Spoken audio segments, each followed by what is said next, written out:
a magical kingdom in a mixed up world. You're in the sweet spot, baby. You're in the sweet spot, girl. You're in the sweet spot, darling. It's a magical kingdom in a mixed up world.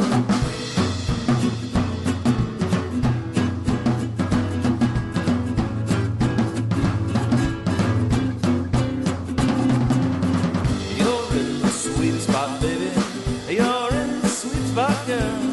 You're in the sweet spot, darling. It's a magical kingdom in a mixed up world. It's a magical kingdom in a mixed up world. It's a magical kingdom in a mixed up world. Welcome to the Sweet Spot Podcast. My name is Lynn, your host, and Ken's my co-host. Ken, what's going on? Oh, Lynn, it is going and is going. I'm a little under the weather as we're recording, so if I sound different, people, that's why. But yeah, I'm just so happy to be here, though, and I promise not to contaminate this lovely spread of food that you've got for us here. Yes, please don't.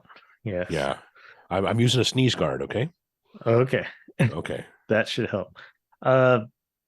We are both former Disneyland custodial cast members, and we talk Disneyland.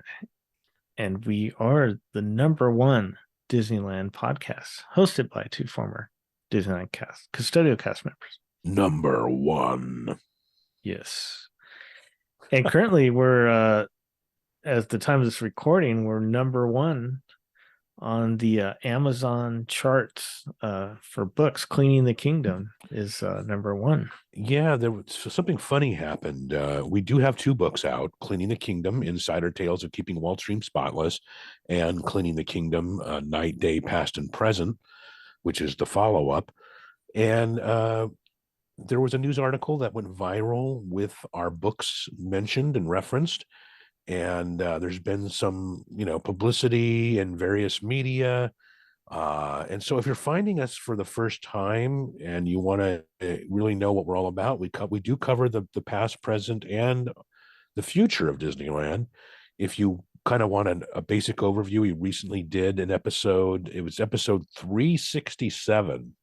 That is kind of an introduction. So if you want to go back and find that one, which episode is this one, Lynn?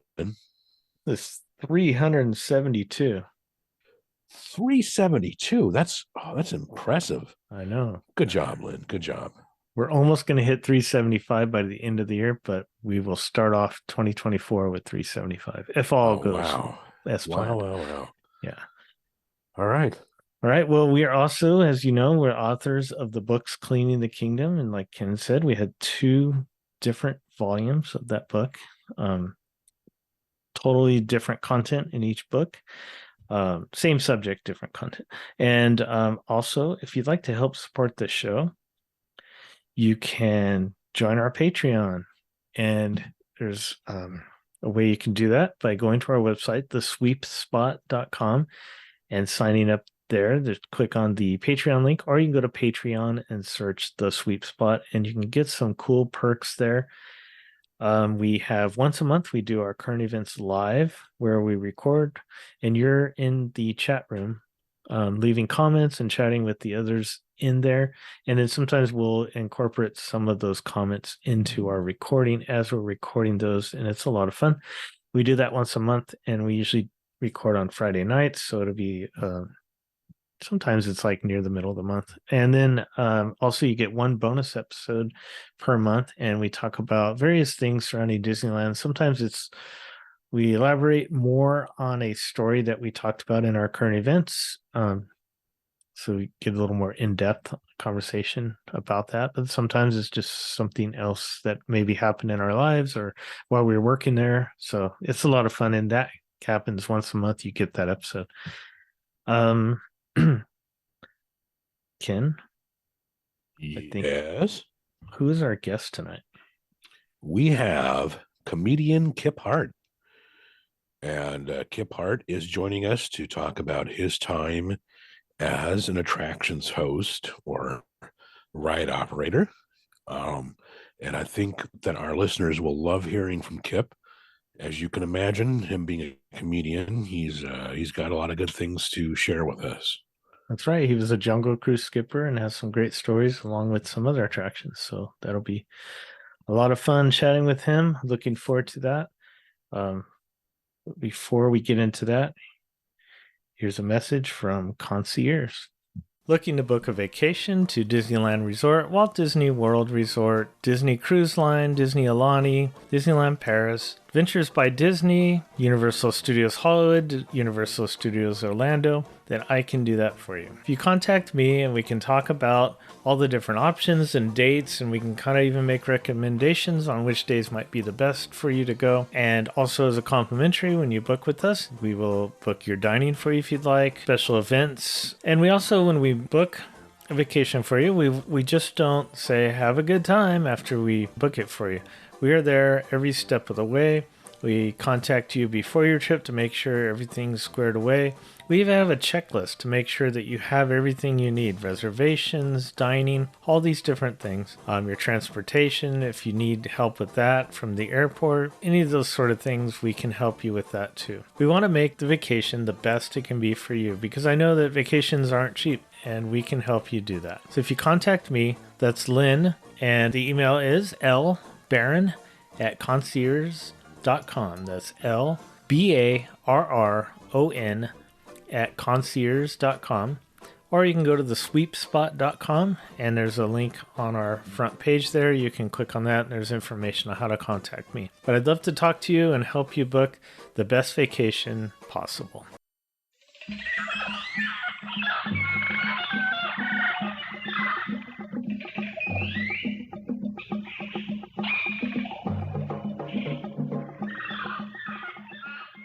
So Kipp, did your Disney story start, like, did you grow up in Southern California going to Disneyland? No, I didn't. I actually grew up in Texas. Oh, okay. So I moved out here in 85. But prior to that, my first exposure to Disney was it was a family trip, like a lot of people, Right. And we came out, I think I was in the late 60s. So I was like 8 or 9. Hard to remember. But I remember we parked, we rented a car and we parked in the main lot there where DCA is now, and went in, had our day at the park, and then we came out of the park to the parking lot, and my folks realized they didn't remember what kind of car we had because we had rented it. So it took us 2 or 3 hours to find the car finally. And that, if people don't remember, that lot was huge. Yeah.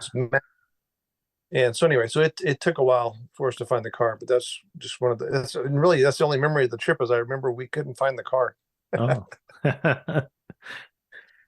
So so after that, did you moved out to California at some point? Yeah, 1985. Okay, 85. And then then once you moved there, did you go like regularly or we went yearly? some. I've really never been a Disney file. Yeah. I enjoyed the park, but we were pass holders in the late 80s, because it was cheap. It's like $100, for the year. And Friday nights, they always had the bands, in Tomorrowland. And it was fun. It was fun just night to go out and hang out with friends and, watch the band and music, and, you go in and out, and, it was just really easy back then. Oh yeah, same here. Yeah, I had a pass right around that same time too. And then a friend of mine was a skipper in the early 90s. Okay. And so that's kind of where I got a little bit of exposure of it. But, it was never like a lifelong thing for me to be a skipper. Yeah. So what made you want to eventually work at Disneyland? I needed a second job. And I live in North Orange County, and it just seemed like it'd be an easy fit, and so I went down to the casting over at TDA, and nothing was online at the time, if I recall right. You had to go in person, right, and fill everything out in person there. And then, like we were talking about earlier, the hiring process was so quick. They didn't really give you a chance to declare kind of where you wanted to go. They said, okay, you're going to be in stores. And I said, oh, okay. Yep. I want to be a Jungle Cruise, but that's okay. I thought, well, eventually I can just transfer over, and it didn't quite work out that way. But I worked there from March until December of 2003. And like I mentioned, it was a second job for me. And so I was late a lot. And so I had a lot of points. If people aren't familiar with the point system, it's how they kind of keep track of you as far as, attendance and whatever. So, right. Where you want to keep your points low, right? Points are things you don't want. Yeah. Gives you flexibility, right? So you can, kind of do things if you're kind of, when you keep your points low, so you kind of fly under the radar. You don't have to worry about stuff, Right. But I remember one day there was no way I was going to be able to transfer with my attendance record as it was at that point. So I showed up one day and I scanned in to clock in, and this is downtown Disney, World of Disney Stores where I was at. And I just stood there and I was just staring at the clock, and I was just like, I don't want to do this anymore. Folding t-shirts at 1:30 in the morning was just not, there was no fun in it. Yeah. And so a manager happened to be walking by when I just scanned in, and I was looking at this clock, and I turned around and looked at him. I'll never forget his name. His name was Jeff. And I looked at him, I said, Jeff, I don't want to do this anymore. And I handed him my ID and I left. Wow. Yeah. No notice. Yeah. And so I thought, well, at that point I didn't really have any thoughts of coming back. But 6 months later to the day, I went back to casting, and boldly, I didn't think about having the possibility of no rehire status, right. Because I had points, and then I gave no notice, but they rehired me. And she said, the casting gal, she said, now stores doesn't want you anymore. And I said, that's okay. Good. I said, I would, if I have a choice, I would like to be at the Jungle Cruise. And they said, they always say this, well, we can't promise you anything, but we'll see what we can do. But they ended up putting me at Jungle. That was the first time. So that was May of 2004. Wow. So you and I have something in common, because I kind of did the same thing but I had too many points and I ended up getting fired. I was at Plaza Inn as a busser in 91 to 93. And I did the same thing, and they walked me out, and I went back in 98, not really thinking that I wouldn't be rehired. I just thought, it's been 5 years. Yeah. And then, so then I had to fill out a little form, on why we should hire you back and whatnot. And interesting. And they did. Yeah. Because sometimes, man, I know people that have had what would be a good way to call it, the death penalty, where there's no way they're ever getting back in. Yeah. And for seemingly, you always know the whole story, but seemingly frivolous stuff, they're like, no, you're never coming back. Oh yeah. So yeah, they must have been desperate. Well, that's the other side of the coin, of course. Yeah. So they put you in Jungle. Right. So funny story though, prior to that, when I was still working at Walt Disney Store, I had the goal of going to Jungle. So one day I signed myself in, and I went to Jungle Cruise because I'm 6'5", and I wasn't sure I was going to fit in the boat as a skipper.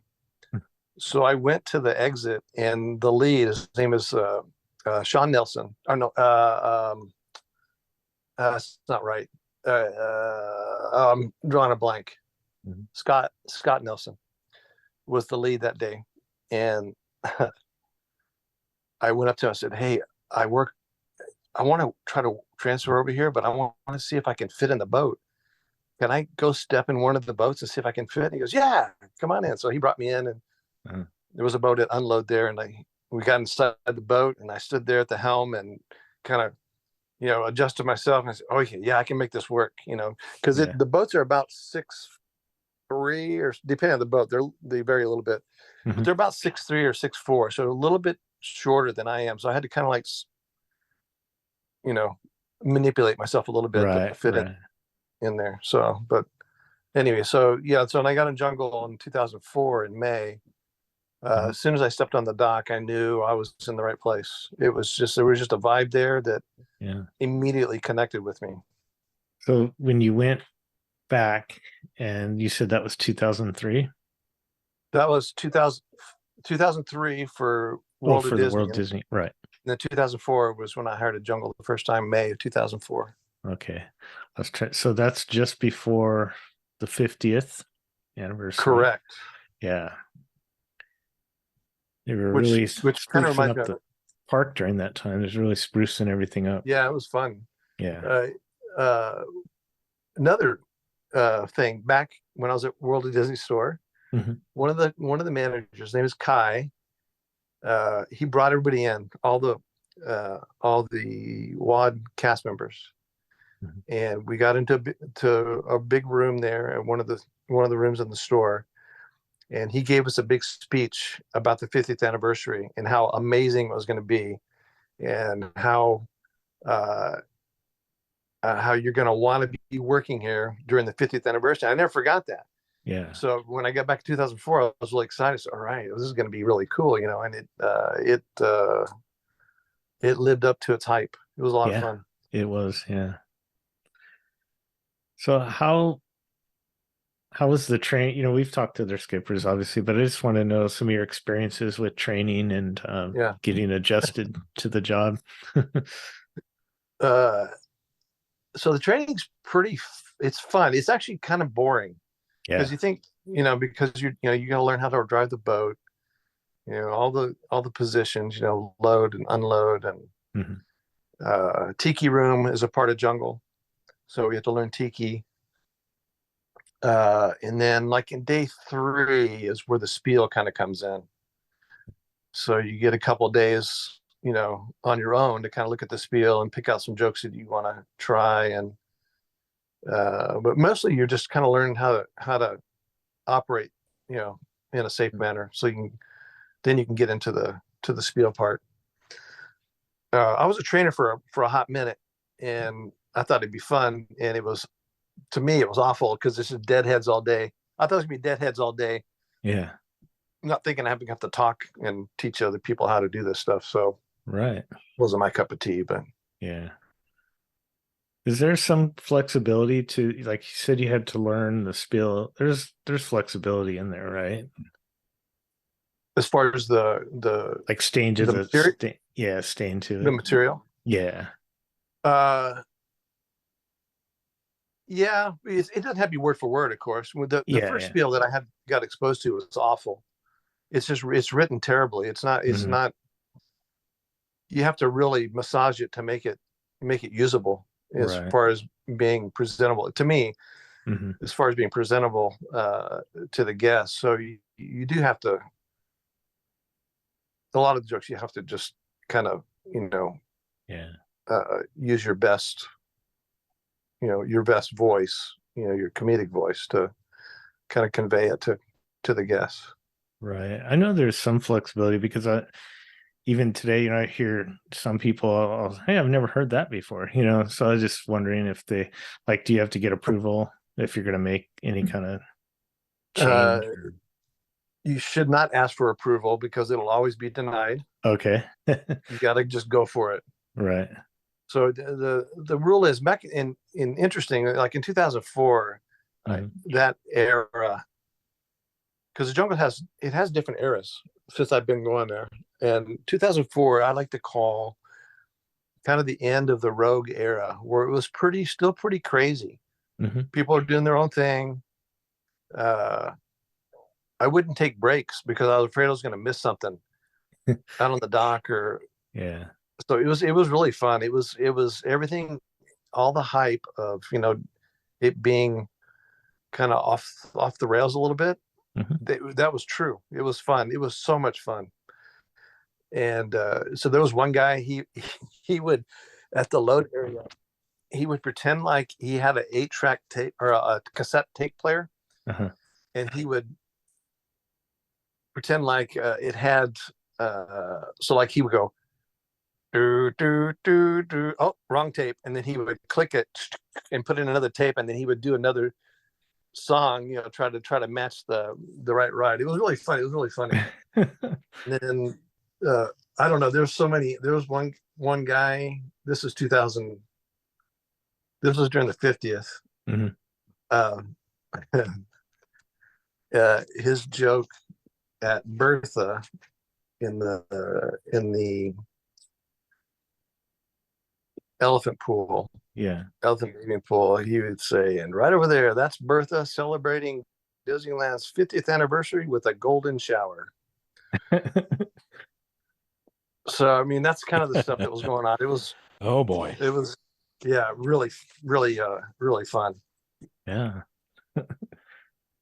Hey, if the Simpsons can make that joke, so can we. There you go. So, yeah, I mean, safaris were not uncommon. I mean, like, I'm not talking about guided safaris with a lead. I'm talking about just skippers going out there and, creating havoc. Oh, really? Oh, yeah. One time I was coming up the Nile, and the baboons used to be on the rocks in the veldt where the lions are. And so I was coming up the Nile, and I go past the mother-in-law, and the baboons are up there. And one of our skippers was up there on the rocks with the baboons, sitting like the baboons up on the rocks, just staring straight ahead. It was really that's funny. Stuff like that would happen. It was pretty neat. And was that was before, like you were saying, that they seemed to get more strict than in 2005, right before because they did a little refurb for the 50th on Jungle. That's when they brought the explosion in at the gorilla camp, and I can't remember the other changes they made. They moved Bob, the monkey statue. Oh yeah, he used to be in the shrine, and they moved him out of there. He was in the shrine before, and then they moved him out during the 50th to up on the hill there. I'm not sure why they put him up on the hill, because you couldn't see him there by the Indy queue. And I can't remember all the other changes they made. But anyway, so part of the deal was they're going to change the spiel. They were going to update the spiel, and they had like a spiel team, and they included skippers this time. But the trade-off was no more. You got to go by the spiel. You can't. You got to comply and go by the spiel. And I said the trade-off. The trade-off was we could submit material formally it was like a box, and you could fill out a piece of paper with the joke and then sign it off as Disney material if they decide to use it. And so for a while there, for a few years, we could submit material, which was kind of fun. And so anyway, that was kind of the trade-off. So the 50th is kind of where they clamped down on it. That's when Maynard quit doing Jungle, because he had his own thing going on, and they said, Maynard, you can't do that anymore. And he said, okay, well, I'm not going to do Jungle anymore. Oh. And so that was his last time ever doing Jungle. So they just let him do Tiki Room. Yeah. He had a great, man, his Jungle thing was awesome. Oh, I would have loved to have heard that. Yeah. In Tiki Room, he just stuck with the script, didn't he? Yeah.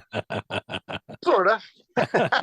But in Jungle, at the end of his spiel, at the end, when he'd get at the end of the trip in Jungle, he always had a pocket full of these leaves that fell off that big banyan tree behind, off by the dock there. I think it's a banyan tree. And they were the yellow ones, the ones that had died and fell off. They keep a pocket full of those yellow leaves. And by the time he had made the trip, he had endeared those children to him. And he'd pick someone and say, he'd pull a leaf out of his pocket and say, "You young man, you've earned the golden leaf of bravery." And he would hand it to him. And it was like he was giving him $100 bill. It was really cool to watch. That's cool. Yeah. Yeah. Maynard was a classic. He was great. Oh yeah. So you were there, and did you have any other, like, I mean, you said you guys had a lot of pranks and had fun. Sure. Man, there's so much. So sometimes we would sneak out there, and over the gorilla camp where the Jeep is flipped upside down. Yeah. And we would lay under the Jeep, sprawled out like we were driving the Jeep, just face the other way so the guests can't see your face. Mm-hmm. Like you crash in the Jeep, and then some of the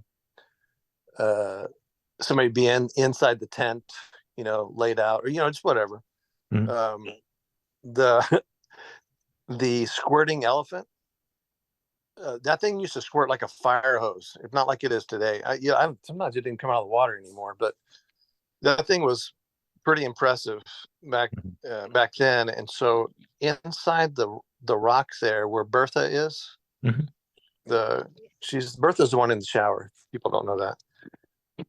That's where all the hydraulics are for all the elephants. And there's a switch for the we call it squirt, for the elephant that rises up and takes the boat. And it can be auto or manual. So you can sit it, and there's a hole. You can see what's going on the river. So you can sneak in there and turn it to manual. Of course, the skipper, it's triggered by a sensor, a light sensor. Each scene is triggered, so they're not running all the time. And they're expecting the thing to come up, the elephant to come up, and it doesn't come up. So then they decide, well, okay, maybe it's not working, and then they'll start proceed forward. Then you put it on manual, and then he starts coming up, and then it just squirts the whole side of the boat as they're going by. I mean, it's just like it would just pour water on them. It was so fantastic. On the guests? Yeah, on the guests, of course. Wow. They're part of the show. Yeah. So this is kind of before cell phones, so it wasn't like a big deal, right? Like it would be today. So, so this happened. Like you can pick the same guy a couple times because they'll go back and they'll go, "Hey, the squirt just squirted the whole side of the boat," and they go, "There's no way that happened." So they would go back out and they would check it out again. And if there was a lead with them, with a deadhead, you would just make it work normally. So like, I see it works fine. And then when he would come back around, you'd nail him again. And so it was a pretty fun prank. Did you have any, people always ask this, did you have any celebrity run-ins? Like, you see any on your boat? Quite a few. I don't think anybody that was, I had Bob Iger on my boat one time. There was a private party thing, and I can assure you he has no idea what the spiel is because I didn't do anything that was in the in the script, and he had no idea. Yeah. One night, I had a VIP group, and most of them I don't know who they are. They're not recognizable to me. So it was at night, and I got to the end. I was at Sam, and I was telling cannibal jokes, and the celebrity was sitting right in front of me, right in the middle. And she looked up at me and she goes, "You're killing me." And then at that moment I realized, oh, that's Marie Osmond. So she'd been right in front of me this whole time, and I didn't recognize her until that very moment. Right. And she happened to get on my boat again just by chance, a couple years later. It's kind of the same deal. It was really, interesting. I had Joel. So I'm bad with names. So I'm thinking Joel Talk Soup was his name. Joel McHale. Yes, Joel McHale. Yeah. And his buddy. Anyway, it was Joel McHale and another guy. I knew who Joel was. I didn't know who the other guy was. I wish I remember his name. But it was just them and their girlfriend. So we left the dock, and they were just doing selfies, a couple selfies. And I'm going, okay, this is going to be what it's going to be. So I just started doing the canned spiel. And then after the indie queue, they settled in and got tuned into the whole thing. And so we had the best time. It was so much fun. We were cutting up, and they were the girlfriends were throwing out jokes, and they were great. It was a lot of fun. I wish I could remember who the other guy was. You'd know who he is, but I can't remember what his name is.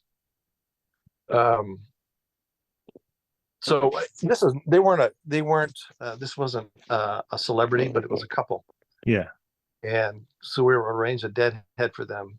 And apparently I think he had proposed at Jungle, and they had since been married, and it was just a married couple, and I think it was their anniversary. So we got a deadhead for him. So we leave the dock, and we get past, usually past the rainforest. And they were both looking at each other, and I could tell they wanted to ask me a question. Yeah. So finally, the husband looks up at me and goes, "Hey, can we ask you something?" I said, "Sure." And they go, "Can my wife do the spiel?" She said, "We're huge Jungle Cruise fans." I said, "Absolutely." So I just sat down with the throttle and handed her the microphone, and she knocked it out of the park. She was awesome. Oh, cool. She had jokes for every scene, and she had great timing, and it was wonderful. It was a lot of fun. That is not where I thought that story was going. So yeah, they were great. She couldn't shoot the gun, of course, but yeah,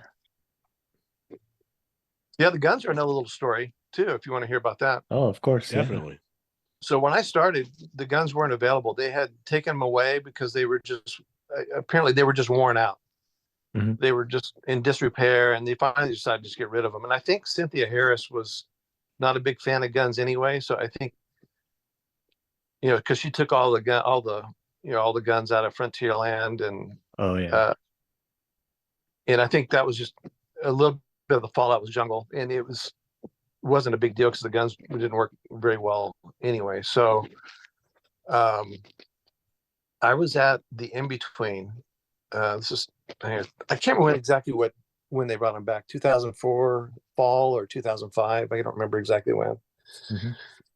But prior to that, Iger had come backstage with a little entourage, and there was a skipper sitting across from me outside at the in-between, and Sabrina was her name. And they walked over to her and they said, "Oh, here's a jungle." And Iger said, "Oh, there's a Jungle Cruise skipper. I love Jungle Cruise. I love it when they shoot the gun at the hippos." And the guns have been gone for 3 years already. Oh, no. And Sabrina broke the news to him and said, "We don't have the guns anymore." She kind of gave like a brief thing or why don't I have them. And he turned to one of his aides and said, "Hey, we got to get those guns back." And it wasn't that much long after when we got the guns returned to Jungle, all brand new, 38 specials, Smith & Wesson 38 specials, beautiful. They're beautiful guns. And I still have my first two. I took the first two shots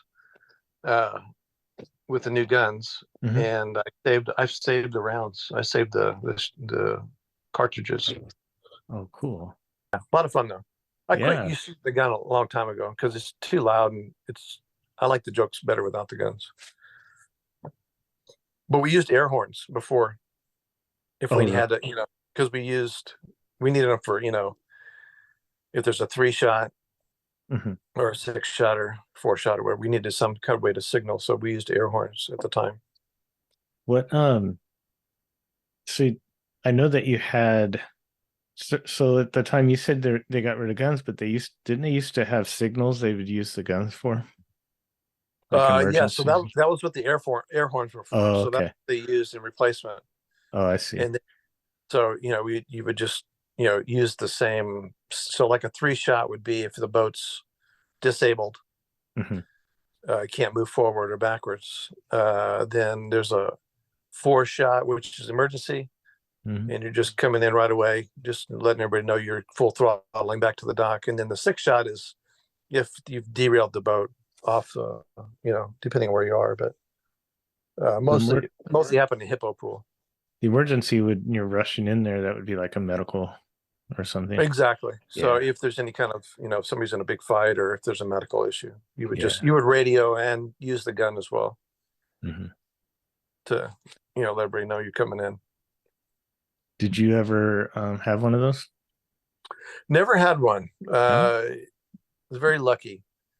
We had some crazy stuff. I remember one time a skipper was at Trader Sam, and she had a back spasm, like a pretty severe one, and it knocked her out. I mean, she passed out right there at Trader Sam, and when she fell forward, she hit the throttle. So she comes around Trader Sam full throttle toward the dock, and you could, it took a while, to figure out what there was a problem. And Ron jumped up on the helm of this, on the bow, I'm sorry, of the boat, and grabbed the throttle and throttled it back, but it was too late. It hit the boat that was at no man's and hit it pretty good, but it didn't. Nobody got hurt, but she was passed out right there on the throttle. Wow. And then another time, another skipper, he passed out in the middle of the jungle on the boat, and the guests brought the boat back. Oh, yeah, they took it upon themselves. They brought it back, and they came around the corner, and they were all yelling. And if you're not expecting it, it's you're confused. Like, what's going on? Then we realized, wait a second, there's no skipper in that boat. And then when we got back, he was just laying on the floor, and so we had to have somebody come and the medical team come out and get him out of the boat. But yeah, the guests actually brought the boat back. Pretty cool. That is. Yeah, you just never know. It's just it's a mystery. At Disneyland, you just never know what's going to happen. I mean, totally. Like we have a ton of stories like that. It's just when you have that many people there and different things that just can come up, you just never know. Yeah. Oh yeah. It's unending. And going back to what you guys did, with custodial. Tell you, one of my fondest memories is of this custodial guy I saw back in the 70s when I came out to visit the park. And this guy, he was making the most of his position, and he was sweeping. He was just out there sweeping, and he was doing stuff behind the back, between the legs. It was very, very artistic. It was almost a dance. Yeah. And I was so impressed with that. And then one time I was talking to one of my managers, Jeff. I wish I could remember his name. We had three managers that were named Jeff at the time. It was Jeff Taylor, Anyway, he was a custodial manager prior to coming to Adventureland. And I was telling him that story, and he goes, "Yeah, we can't do that anymore because of the safety thing." And I said, I said, "You're kidding, right?" He said, "No." But anyway, he was always a fond memory of this guy just making the most of his job and having fun, Oh, I think I know who you're talking about. I can't think of his last name either. We had him on our show, Jeff. I think he's in Phoenix now. Phoenix, or he has a golf. He has a golf driving indoor golf thing where you can drive. In maybe it's a batting cage. Yeah. Maybe it's a batting cage or something. I can't remember. In Prescott, I think, Arizona. Yeah. What, Jeff Sandy? Right. Jeff Sandy, yeah. That's who it is. Yeah, great guy. Yeah. Well, we worked. So I have a funny story with Jeff Sandy. So one night, this is another one of those pranks. Most of the good stuff happened at night back in the day because it wasn't busy. There was nobody around. So there was less boats on the river.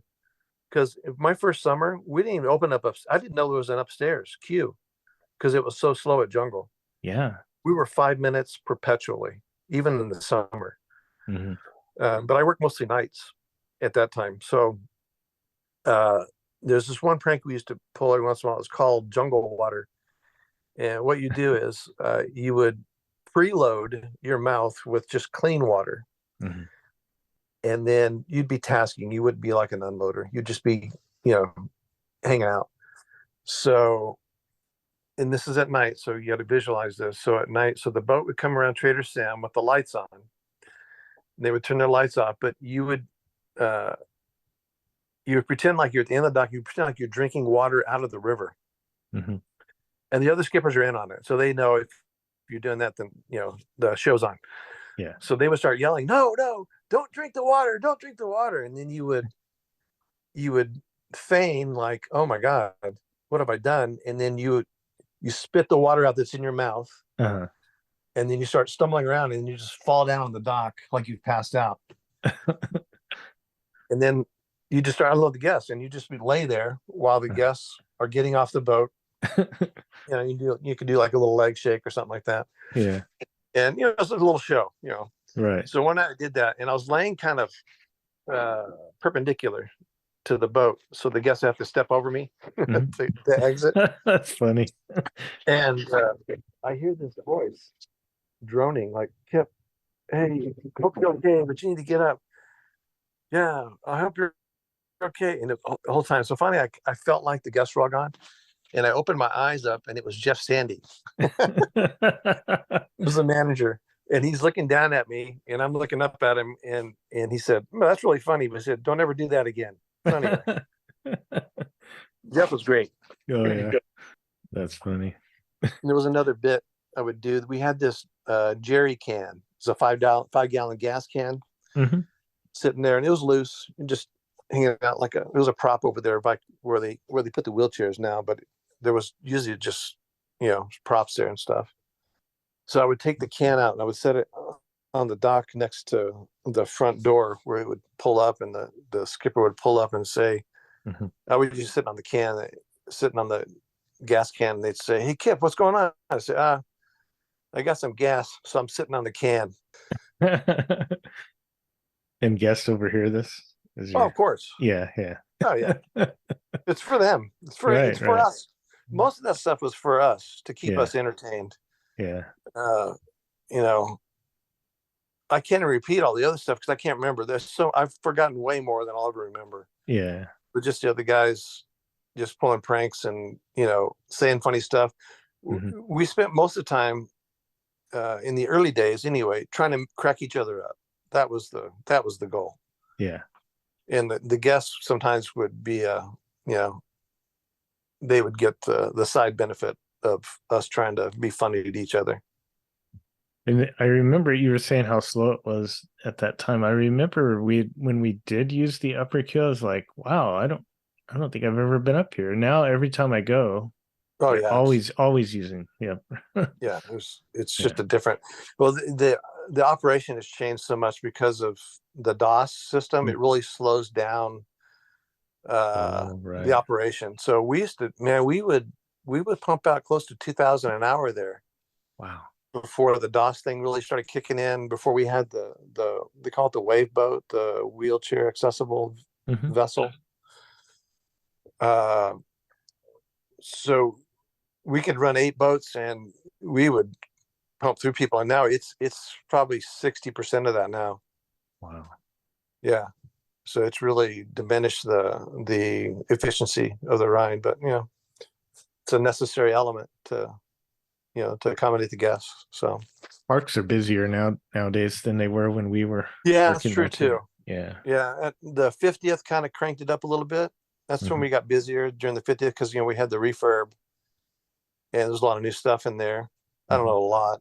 Sam was different. That's true. That's when they took the mask off of Sam, was in the 50th. Oh yeah. Okay. And that was 2 of the major changes. The explosion. Oh yeah, they took the baboons off the rocks and put them over by the gorilla camp. And then the explosion was awesome because there's 2 huge subwoofers. I mean, those things are 4 feet tall, sitting over there. And when that thing would go off, they could hear it on Main Street. I mean, it was like loud. Yeah. Boom. Yeah. They made us they turned it down because it was disrupting the flag retreat and other stuff. So sometimes we'd have to I can't remember how they did it, but during special stuff we'd have to shut down because the explosion was too loud. But they've since tempered the guys did and tech to temper it down a little bit. But it was awesome. It was so loud.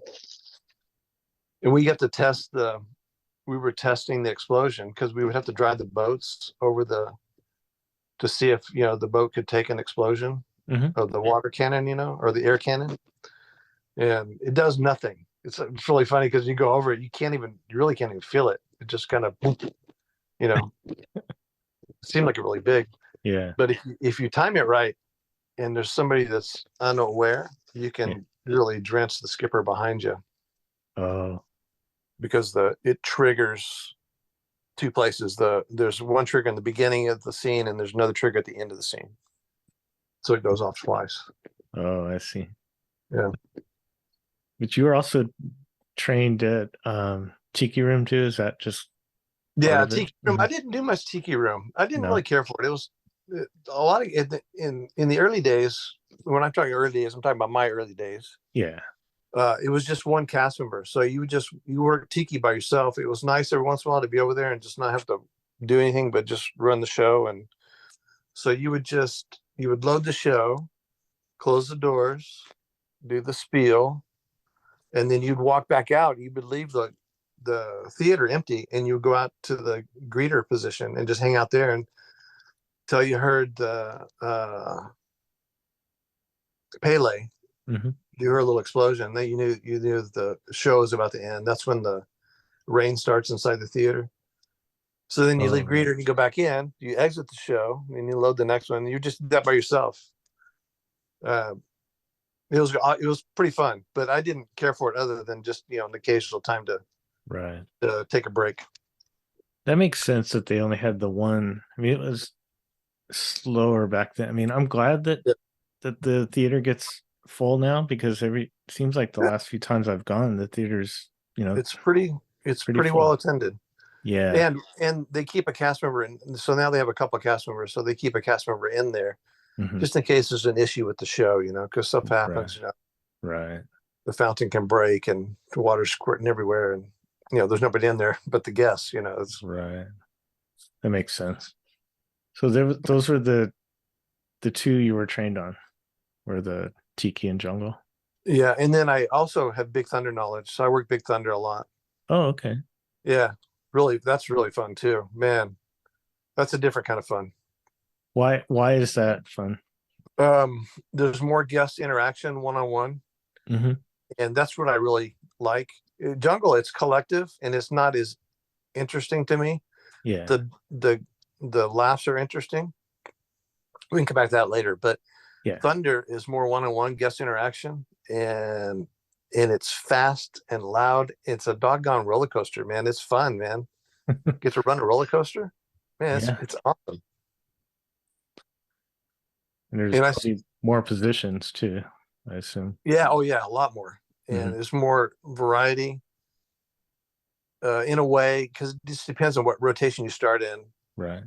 Because you kind of get locked in a little rotation after you get started. But I started working there in 2004, in the winter 2004, because Jungle's going down for the refurb, and I didn't want any part of Indiana Jones.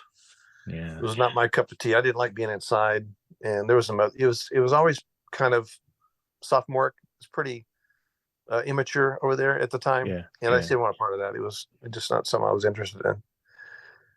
But at the time at Big Thunder, you had to have 1 year of attraction knowledge in order to transfer over. And I'd only been there 5 or 6 months. So I was able to talk my way into letting me train over there.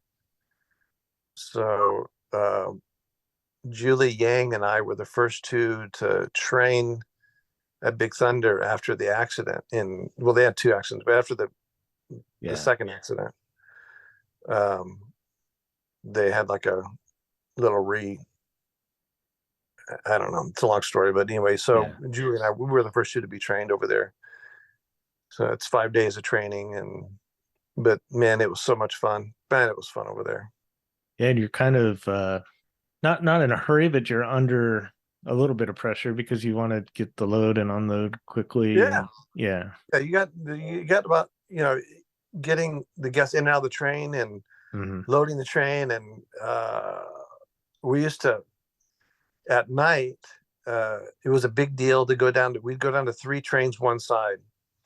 And the goal was not to send a train to Spur side. So we would send them all to Maine, and it was fast, man. We'd open the gates, herd them in, shut the gates, check the lap bars, and get that train out of there. And it was a pretty tight time. I can't remember what the time, but it was short because we got another train coming in. Yeah. And we all when you get the time of when the train's coming, you know how much time you have, and so. But it was always like a wah wah. If we had to send one to Spur, because Spur we can't load the train on Spur when we're running 3 on one side. They don't run 3 one side anymore. Oh. Because of there's a because of the backup system. When I mean backup, it's when the trains all have a buffer front and rear for in intrusion, and the buffer's pretty big, and if there's an intrusion, then it shuts the ride down, and so it's a little complicated, but yeah. Yeah, 3 trains one side was awesome. We go down usually at night, like 10 o'clock or 10:30. We go down 3 trains one side, and it was just fun. Trying not to send trains to Spur.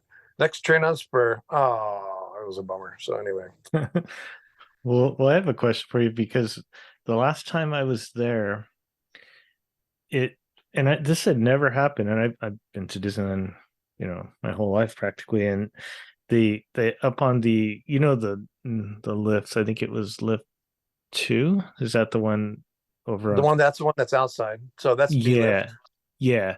They stopped halfway up, and held there for like, I don't know, 10, 15 seconds, and then it continued. But then they held again at the last lift, inside, and same thing. What was the reason for that? Well, that's the thing, is that train is encroaching on the buffer in the train in front of you. So it has to hold there until it clears. So it just depends. So a lot of times it's because something is going on in the station, and the train leaving the station is getting delayed somehow. So it backs everything up on the mountain. It used to be almost an automatic downtime, but they've since kind of figured out how to make it so that we can hold the trains there longer and not create a auto e-stop. But it happens pretty often now, where you'll stop somewhere, and it's always on a lift. You can only stop on a lift because we can't. If you stop anywhere else, then the ride's going to go down, because you can't move the train. That's the only place we can move the trains, is on the lifts and in the station. Well, that makes sense. Yeah. I was just wondering why I noticed that it had happened more often, and I was just wondering maybe if it was because they had to do a lot of extra rehiring after the COVID thing. Yeah. Yeah, we were shorthanded for a long time after that, because some days we could only run 2 trains because we didn't have enough people. Wow. And we can run 5 on a high capacity. It's one of the highest capacity attractions. They can get 2,200 people an hour through that thing with 5 trains.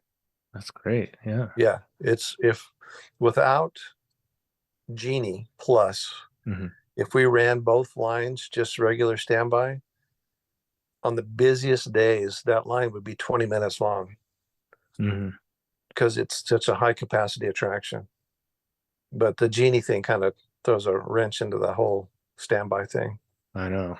I like when they reopened the parks and they didn't have any of that. Yeah. That was great.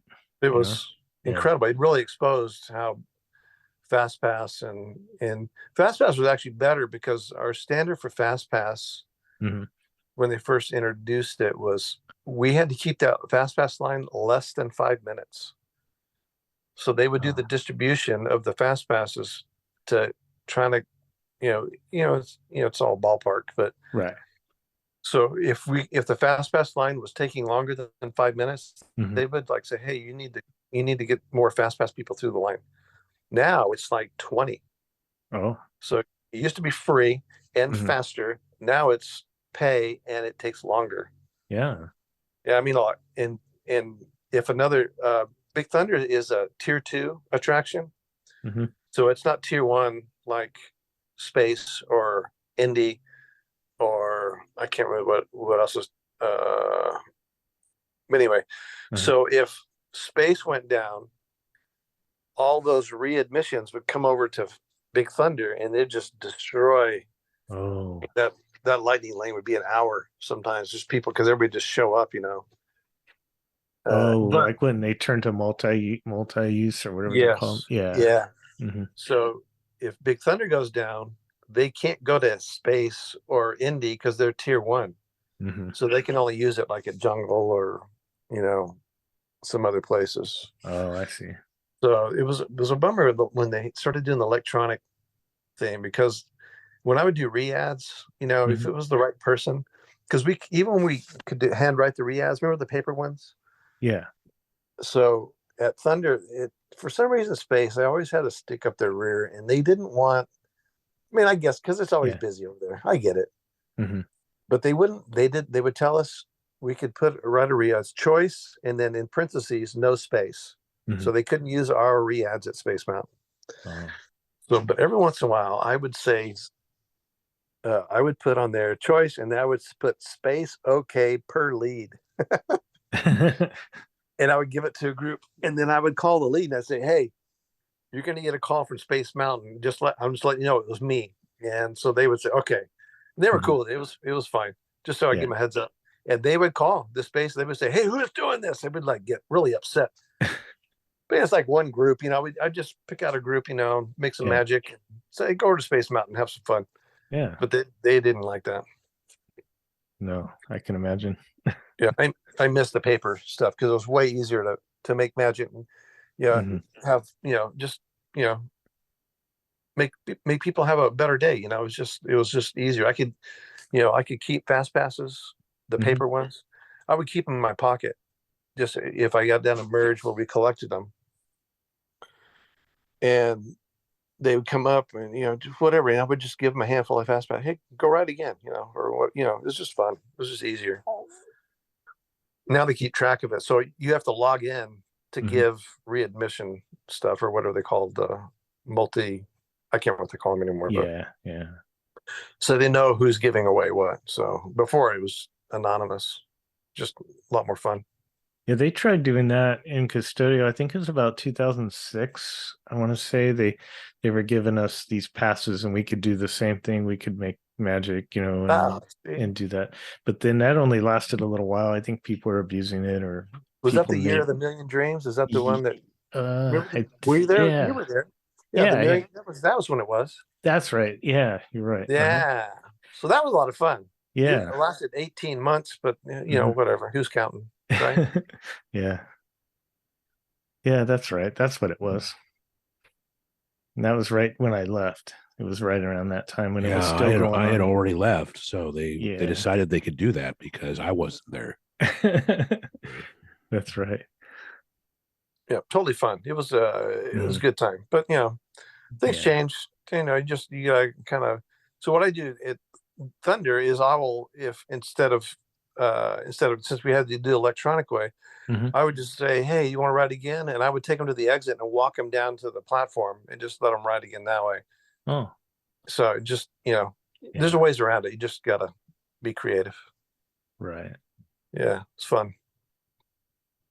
I did it all the time.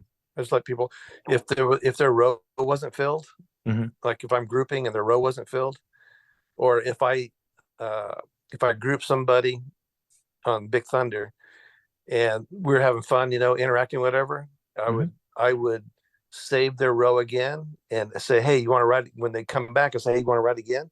And just let them ride it again. They didn't have to get out of the train. Just let them go again. Oh, that's cool. Yeah, it was fun.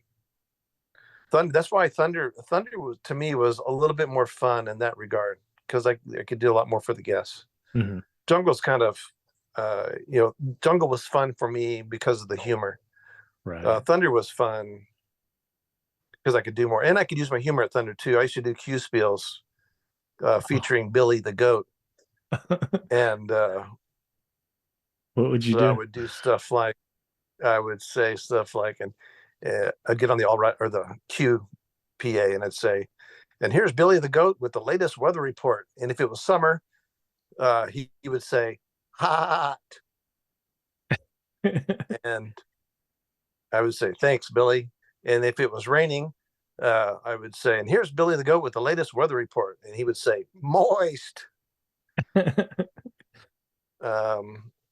Another one was, here's another conversation with Billy the Goat. "Hey, Billy, how do you like school?" "Closed." "Thanks, Billy." Thanks.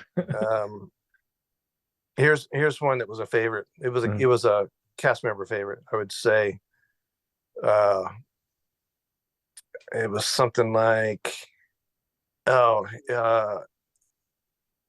can't remember how I opened it up, But anyway, I'd say the mama goat said to the baby goat, bah, bah, bah, bah, bah, bah, bah, bah.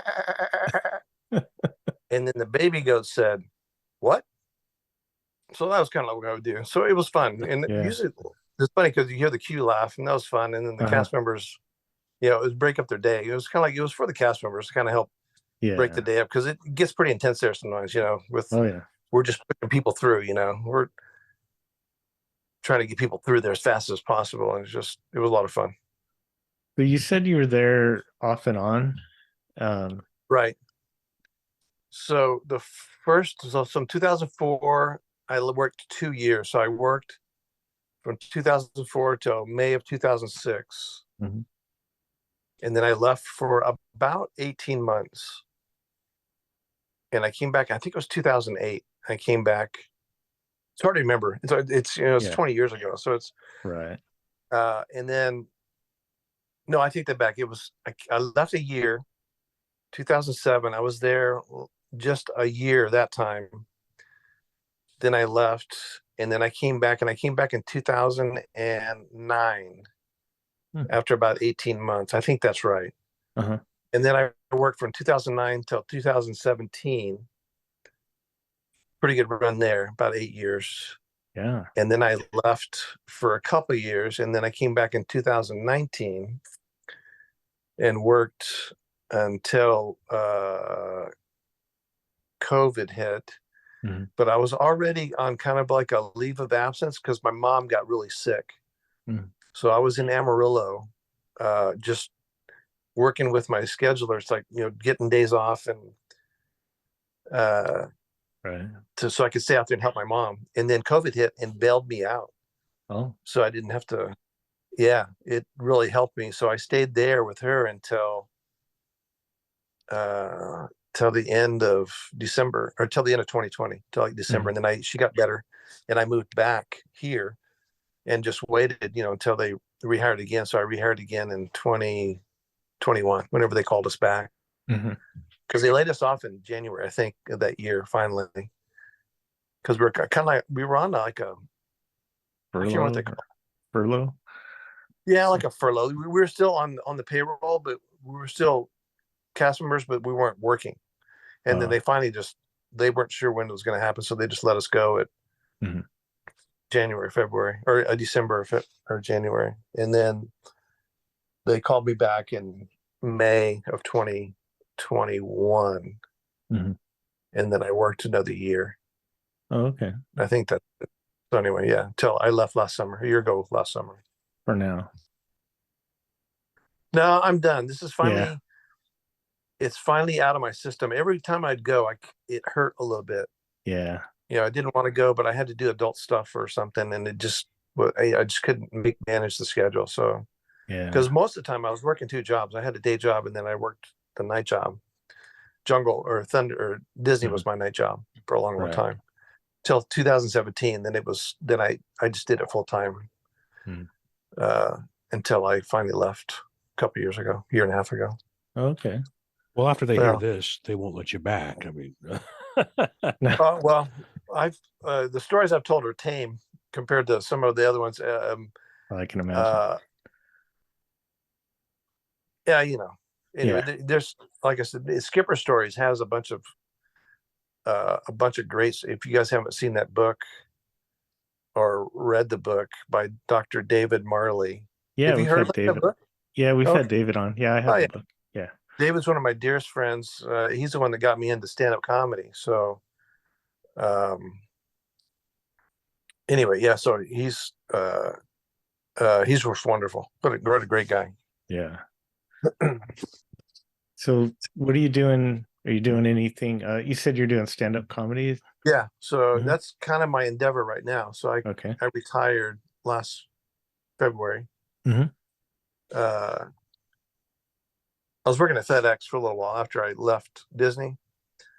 I was thinking I could make that schedule work, so I could do comedy at night and work FedEx in the day. But FedEx was 10-hour days, and I was exhausted. Yeah. And I didn't feel like driving to Hollywood after I got done. So I worked there about 6 months, and I said I can't do this and chase this dream of stand up. So I quit, and so I'm just doing stand up full time. Just working that side of it. And I did pick up a little gig at Knott's Berry Farm right now. It's kind of fun. It's really super part time. Because I'm not a gardener, so I can't fill my days up with stuff to do. Right. So I'm just working at Knott's a little bit, working parking. It's great. So chill, very relaxed.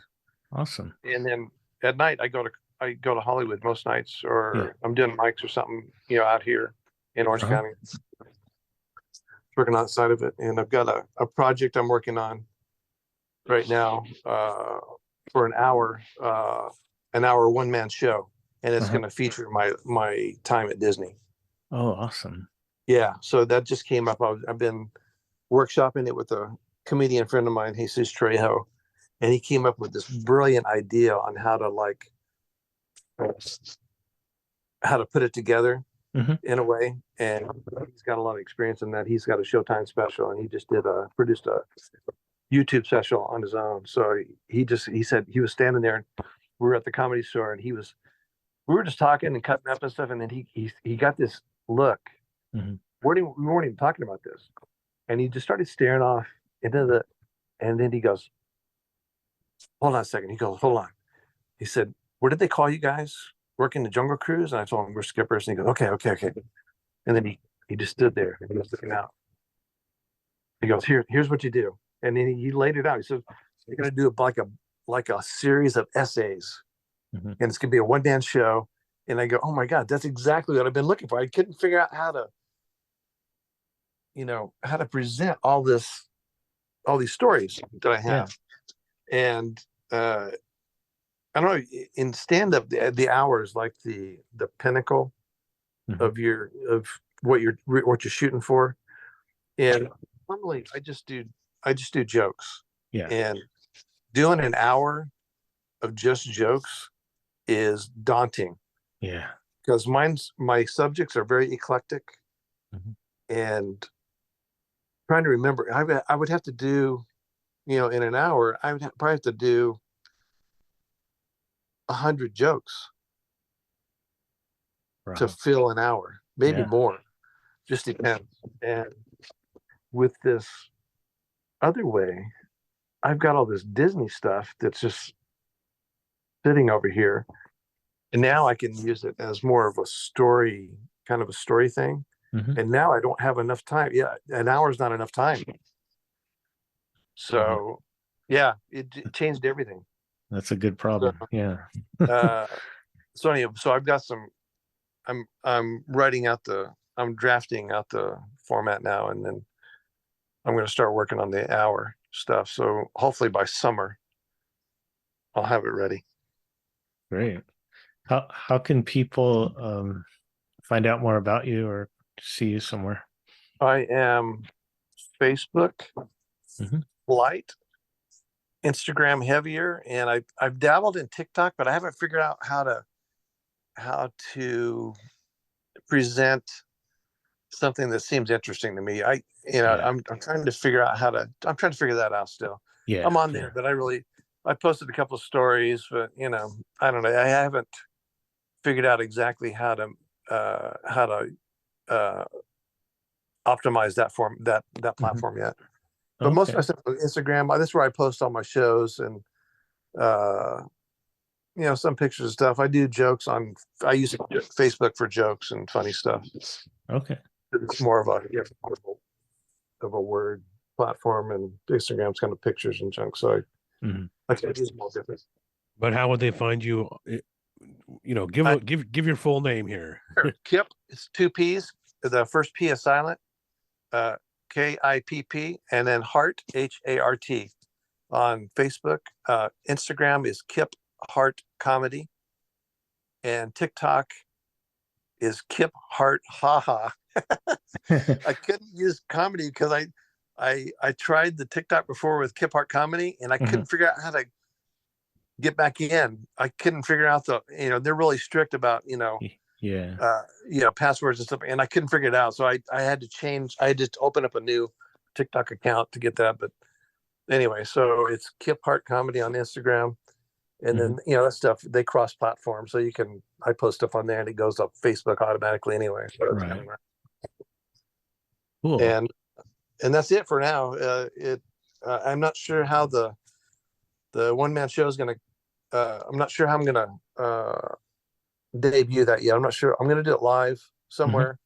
And then if I take it on the road, I'll post more about that later. But right now, that's kind of there. It's all new, so it's a new concept. This is the first time I've talked to anybody about it outside of just me and Jesus. So you guys are the first to hear about it. Great.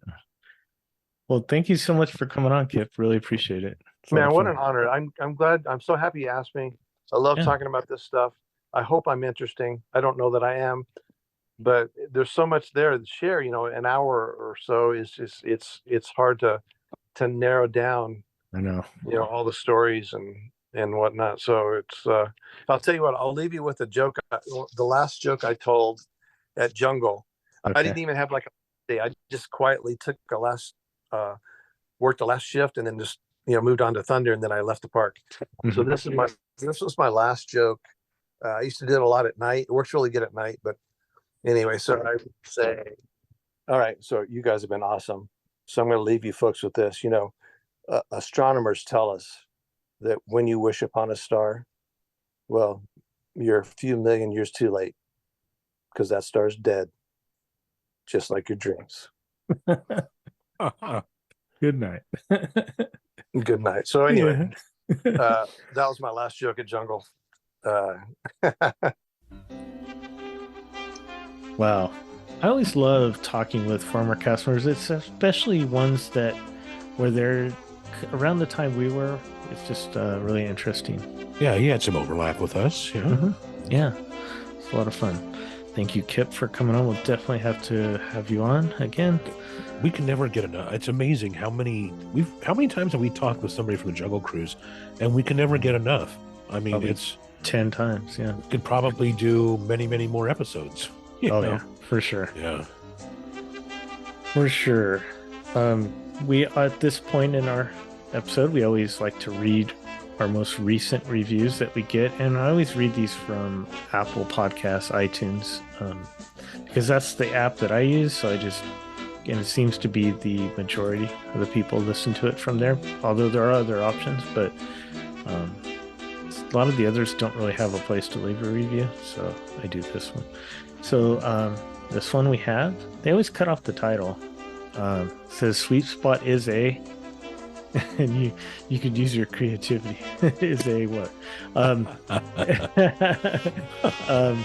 October 29, 2023 from Mark from Toga.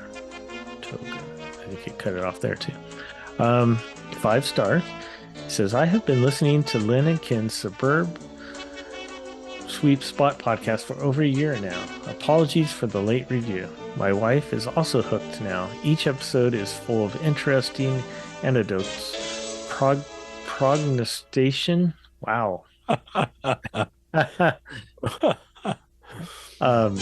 History and humor. It never disappoints and always brings a smile and brightens our day. Ken and Lynn are doing a great service for the oral history of Disneyland by talking to people from all different aspects of the park. Their stories and perspectives are amazing and helps us appreciate the parks and the people behind them so much more. Ken and Lynn have over 350 podcasts archived, so you will not run out of things to listen to anytime soon. This is crazy level of dedication and love for the subject and the audience. If you're lucky, you can keep up with their pace, but good luck catching up. If you're new to the podcast, do yourself a favor and listen to Jim Corcus episodes. His books are amazing, but there's nothing comparable to listening to him go on and on and on. Oh, how we wish he was still going on. I know.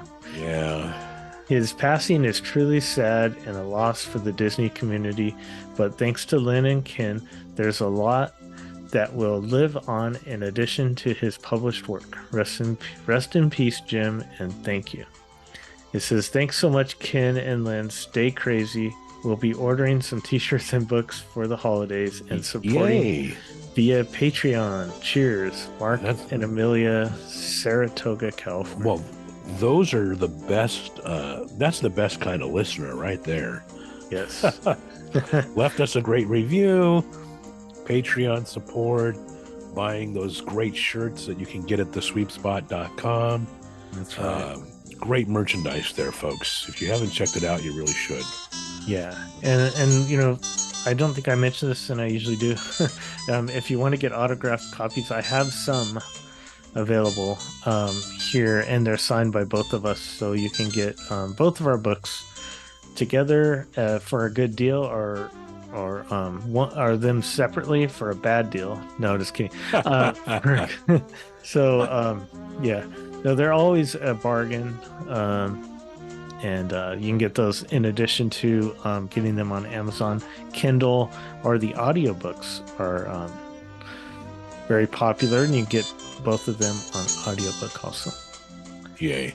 All right. Well, thank you so much for listening, and we'll talk with you next time.